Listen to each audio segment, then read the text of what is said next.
Bonjour, il existe au nord de l'Argentine, dans la province de Corrientes, près du Brésil et du Paraguay, une zone humide faite de rivières, de lagunes et de marécages bordés de prairies et de montagnes.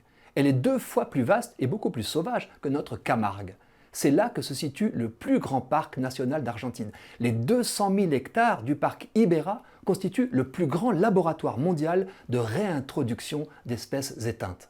Pour rendre ce projet possible, il a fallu l'investissement d'un milliardaire américain passionné de biodiversité. Les espèces réapparaissent grâce à des accords avec des zoos ou la récupération d'animaux sauvages égarés en zone urbaine. Ainsi, en janvier 2022, s'est envolée pour l'Argentine une loutre géante née au bioparc français de Douai-la-Fontaine, dans le Maine-et-Loire. Considérée comme éteinte en Argentine, l'espèce y revient grâce à un patient programme de réintroduction qui passe par la reproduction en captivité. Au fil des ans, le parc Ibera s'est ainsi enrichi de nouvelles espèces spectaculaires: cerfs de la pampa, fourmiliers géants, pécaris à collier, haras écarlates.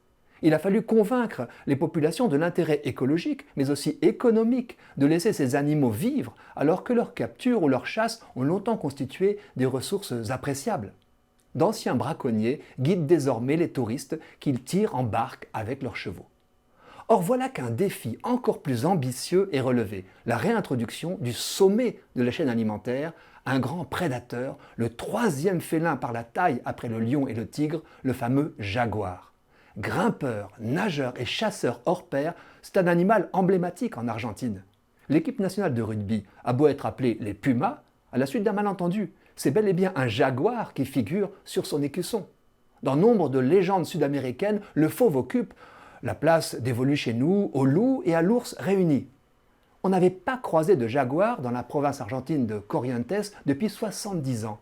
La chasse avait achevé l'extinction précipitée par le rétrécissement et le morcellement de son aire de répartition. Réintroduire un tel prédateur n'est pas facile.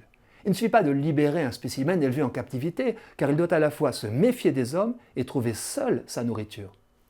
Le parc Ibera possède un savoir-faire éprouvé. Des femelles nées en captivité ont été rejointes par un mâle sauvage égaré dans un village à moitié mort de faim. Leurs petits ont vu le jour dans un très vaste enclos, surveillé par des caméras mais sans présence humaine. Les parents ont appris à leurs petits à chasser les multiples proies vivantes qui figurent à leur menu dans la vraie vie: poissons, reptiles, dont de coriaces crocodiles, oiseaux et bien sûr mammifères. Les jaguars adultes peuvent aussi des spécimens pesant le double de leur propre poids. Depuis 2021, 2 femelles ont enfin été relâchées avec leurs petits, et le parc vient d'annoncer avoir procédé au lâchage d'un premier mâle adulte, âgé de 4 ans et pesant 90 kg. On table sur la présence des femelles et de proies pour qu'ils s'établissent dans le parc, sans vagabonder là où vivent des hommes. Pour les amoureux de la biodiversité, ce grand retour du jaguar est une bonne nouvelle.